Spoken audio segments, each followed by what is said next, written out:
5, Yeah. specifically from the transcript of a Success Summed Up video. And then asks this fundamental question: is that path school, secure job, 40 plus hours a week for decades, then maybe retirement, is that really it?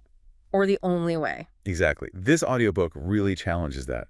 It argues there's a way to design a life with genuine freedom, like right now, Yeah. not just hoping for it way down the line. Yeah, it's not just about waiting. It suggests we can work smarter, use resources differently, and fundamentally shift how we see time and money. To actually buy freedom in the present. That's the key phrase, immediate liberation. Okay. So our mission today is to unpack all that, the arguments, the strategies, the mindset shifts. We want to help you figure out if this resonates and if there are, actual steps you can take. Let's dive in. All right. So first up, this idea of the lie of the traditional path.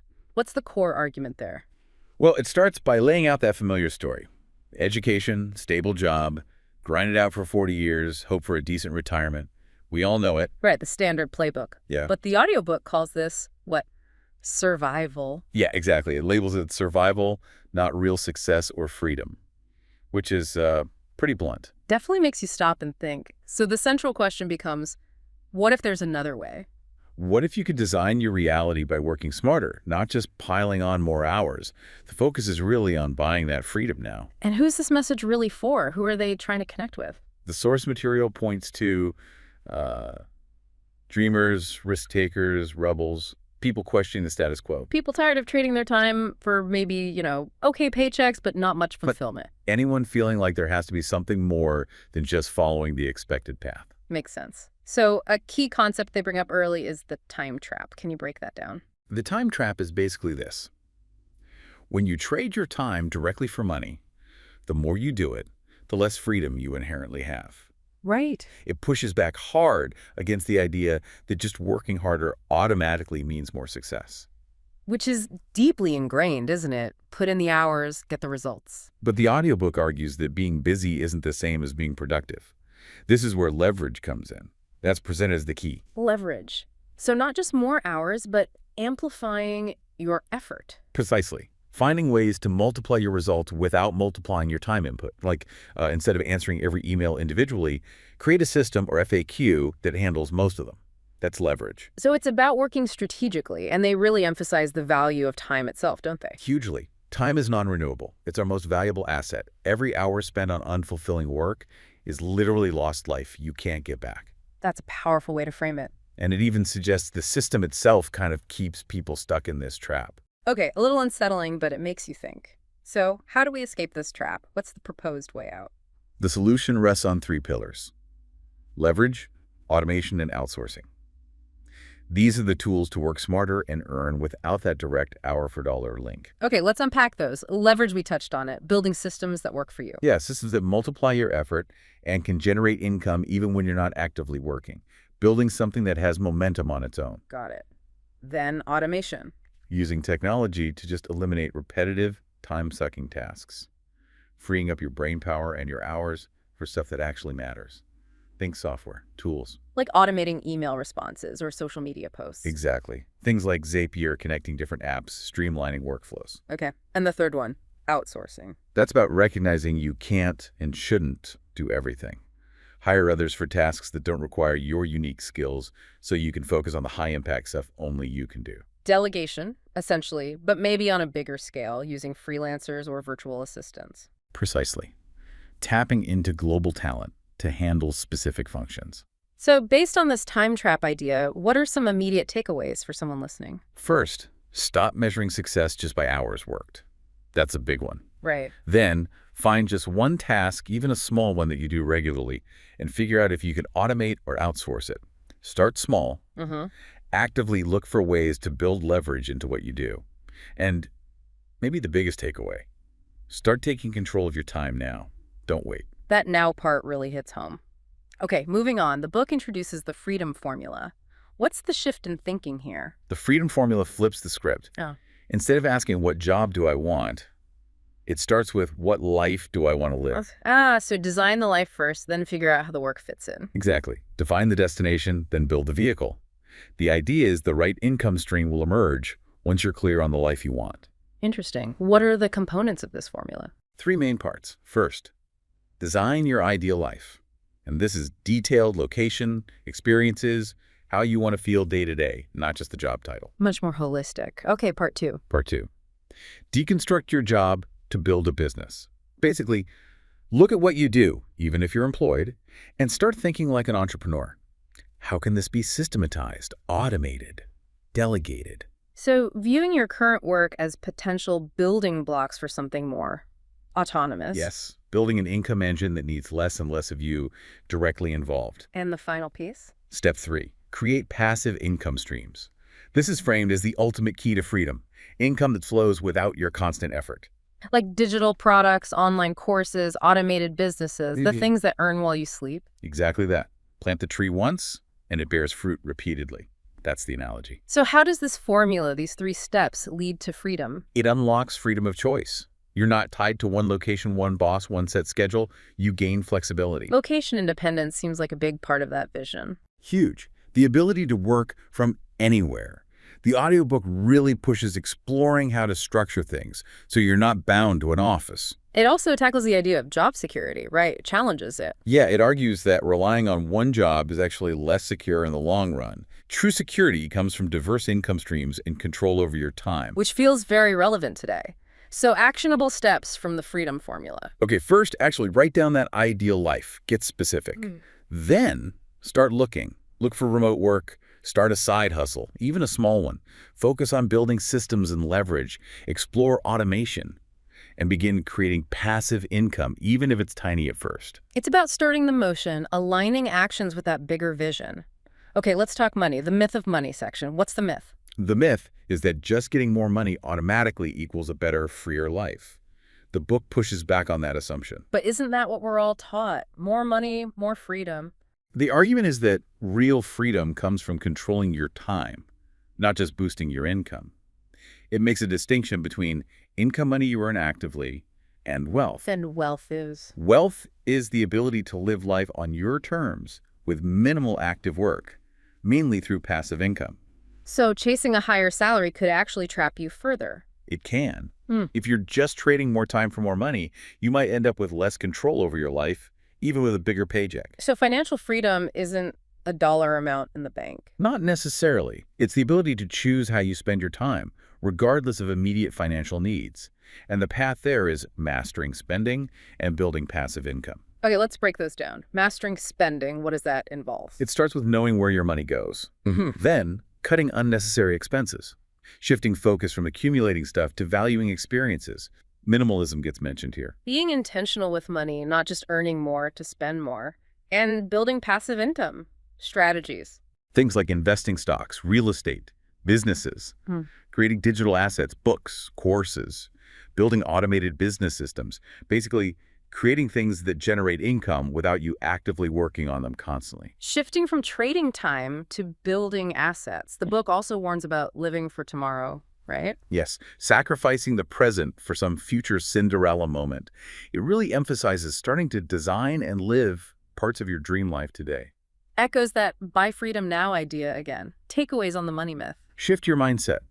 See money as a tool for freedom, not the end goal itself. Audit your expenses, cut the fluff, start building passive income, even small streams, and invest in systems, financial systems, business systems. Be strategic with money to gain control over time.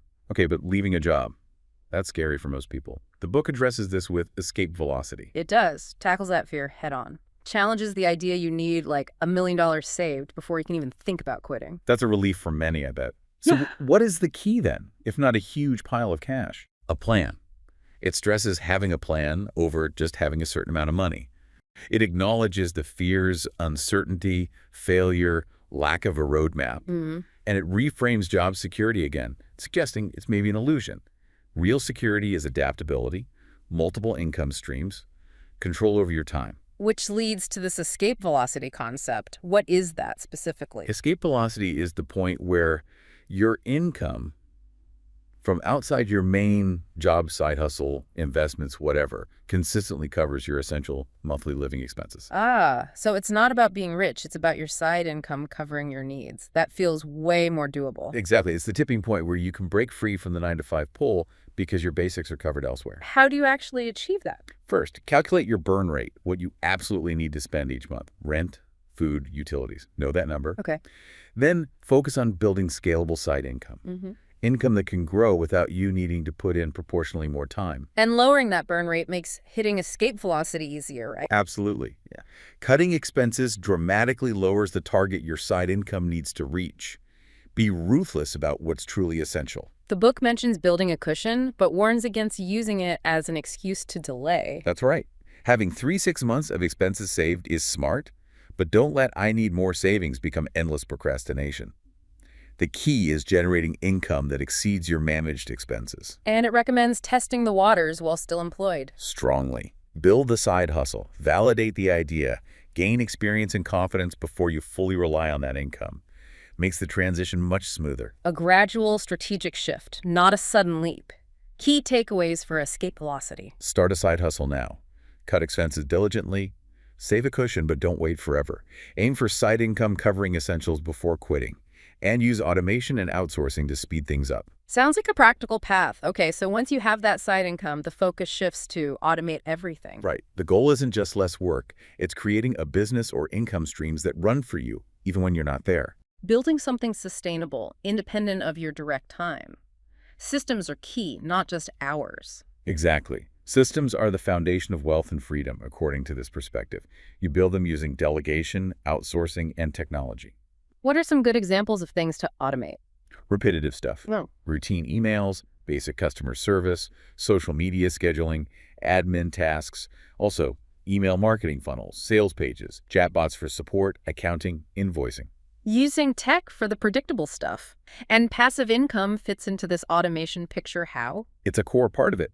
Creating things that generate income without constant hands-on work. Affiliate marketing, digital products, maybe software. These are inherently more automated once set up. They generate revenue without direct service delivery for each dollar earned. Scalability is important here too. Crucial. You need to build things that can grow without requiring you to grow your hours proportionally. Systematize, use tech, expand reach. The book shares that story about Sarah, the blogger. Yeah, Sarah automating her blog and online store, email marketing, outsourced customer service, freelancers for design. It allowed her business to thrive while she traveled. A real-world example. Great illustration. Actionable takeaways for automating. Delegate or outsource repetitive tasks. Automate key processes, marketing, sales, service. Focus on creating passive income streams. And always build with scalability in mind. Systematize, automate, plan for growth. Build a business that eventually runs itself. Okay, to make all this work efficiently, there's the 80-20 rule, or Pareto principle. Remind us of the basics. Simple but powerful. Yeah. Roughly 80% of your results come from only 20% of your efforts. The problem: most of us spend most of our time on the 80% that doesn't move the needle much. Like focusing on demanding clients who aren't actually that profitable. Exactly. Or spending hours on tasks that yield minimal return. The audiobook says we need to identify and focus on that vital 20%. How do we apply it? What are the steps? 3 steps. 1, identify your 20%. What activities, clients, products bring the biggest rewards? Pinpoint them in business and life. Find what's actually working. Step 2. 2, eliminate the 80%. Cut the low-leverage stuff. Delegate it, automate it, or just stop doing it. Learning to say no is key here. Letting go of the busy work. That can be tough, but sounds necessary. And step 3. 3, leverage your 20%. Double down on what works. Replicate successful strategies. Focus on top clients. Increase productivity in those high-impact areas. Actively invest more in the things that give the best returns. Any examples? Yeah, like an online store focusing marketing on its best-selling products, or a coach raising prices for high-value clients while automating lower-value interactions. Shift focus to maximum impact. Makes sense. Concentrate fire, basically. Takeaways for the 80-20 rule. Identify your 20% in work and life. Eliminate the 80% through delegation, automation, or just stopping. Yeah. And leverage that 20% by replicating successes and scaling effective efforts. A powerful principle for effectiveness. Okay, building on all this smarter work, systems leads to remote control, the dream of working from anywhere. Exactly. And technology makes this more achievable than ever. The promise is working effectively from wherever you want, controlling your own time. A big draw for many. What are the steps the book outlines to get there? 4 main steps. 1, build a business that runs on autopilot. Automate income, outsource tasks, create scalable offers like online courses. The foundation has to be independent of your location. Right. The business itself needs to be portable or automated. Step 2. 2, master the tools of remote work. Get good with communication tools like Slack or Zoom, project management like Trello, cloud storage, maybe time tracking. The digital toolkit. Be technically proficient for remote operation. Step 3 involves the art of remote living. Yes. Choosing the right locations, considering things like internet, cost of living, managing time zones if needed, setting boundaries between work and life, networking with other remote folks to avoid isolation. So managing the lifestyle, not just the work. And the final step, living like a king. What's that about? That's the payoff. Living intentionally. Designing your days around what matters, achieving financial independence through your remote setup, having more time for leisure, travel, passions, ultimate freedom of time. The full realization of the freedom formula. Actionable steps for remote control. Automate the business as much as possible. Master the remote work tools. Live intentionally, design your days, and build multiple income streams for true financial independence. A comprehensive approach mixing business strategy and lifestyle design. Now, instead of one big retirement, the book talks about many retirements. Yeah, it really challenges the traditional work till 65, then live model. It introduces mini retirements, extended breaks taken throughout your working life. Sounds way better. How are these different from just, a vacation? They're longer, more intentional, weeks or months, not days, designed for enrichment, new perspectives, deep experiences, not just a quick recharge before jumping back into the grind. More about growth and exploration. Why are these mini retirements seen as essential? Because the non-stop work cycle glorified by culture can lead to burnout and neglect of other life areas, relationships, passions, health. Mini retirements are a way to break that cycle, create balance, and live more fully along the way. How do you actually plan and take one? Steps involved. 4 steps again. 1. Design your ideal mini retirement. What would recharge and enrich you most? Travel, learning, volunteering, family time. Get specific. Be intentional about the time off. Step 2. 2. Plan the time off in finances. Calculate costs, save up, maybe arrange remote work, or use passive income. Possibly simplify your life temporarily to reduce costs. Financial planning is key. Makes sense. Need to make it viable. Step 3. 3. Embrace a new perspective. Use the break for reflection, reevaluate priorities, discover passions, see things differently. A chance to recalibrate. And the final step. 4. Return refreshed and ready to grow. Come back with renewed energy, clarity, new experiences, and fulfillment that actually benefits your work and life moving forward. A cycle of work and renewal. Takeaways for many retirement. Design your ideal mini retirement. Plan the finances, save. Use passive income. Maybe work remotely part-time. Use the break for perspective. Return refreshed. A much more sustainable life rhythm. Now, inevitably, fear comes up when making big changes. The book has a fear formula. Yes, identifies fear as the biggest barrier. And crucially, it emphasizes that fear is often just a story we tell ourselves, mostly in our minds. Like a mental construct holding us back. What is the formula for dealing with it? A 3-step process. 1, define the fear. Be super specific about what you're actually afraid of. Vague fear is paralyzing. Okay. 2, determine the worst case. Rationally assess the absolute worst realistic outcome if the fear came true.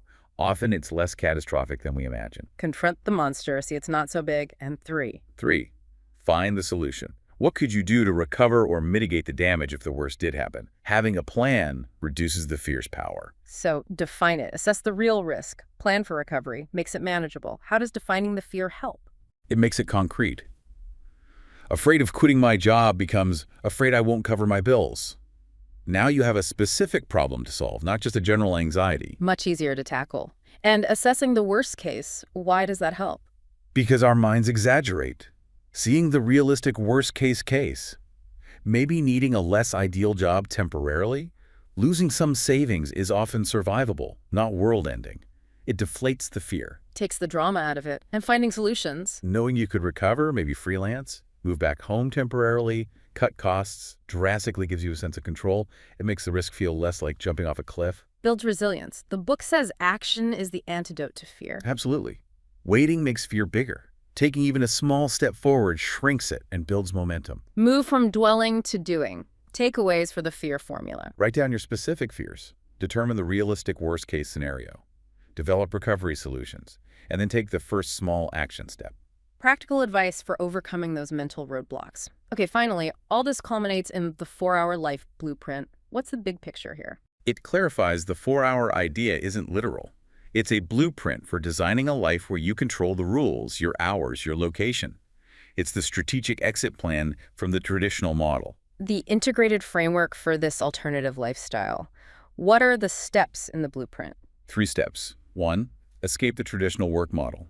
Set boundaries. Automate income streams, digital products, investments. Eliminate unnecessary obligations. Create space. Free up resources and headspace. Step 2. 2. Design your automated business. Delegate outsourced tasks. Automate sales and marketing. Focus on scalable products like courses that don't need you for every delivery. Build the engine. The income-generating machine that runs largely without you. And the final step. 3. Build your freedom strategy. Define your dream life location, activities, people. Systematize your routine for self-improvement, travel, leisure, and take those mini retirements regularly. Live the life you designed. It pulls everything together. Escape, build, live. The book stresses small, consistent actions. Yes, constantly. It's a process, not an overnight switch. Start small, be consistent. Success is about focusing on what truly matters to you. And the final message is about living with purpose, freedom, adventure, and starting now. Exactly. The time is now. It challenges you to take one small action from each key idea today, and it mentions companion resources and community support too. A strong call to action. This has been really insightful. It definitely presents a compelling alternative to just grinding away for decades. For sure. And the key message isn't just work less, it's work smarter. Prioritize what matters in your desired life. It covers mindset, money, business, time. It's holistic. Lots to think about. So for you listening, what's just one small thing, one step you could take, maybe even today, to start shifting towards a life designed more on your own terms? A life where time really is your most valuable asset. Definitely worth exploring these ideas further.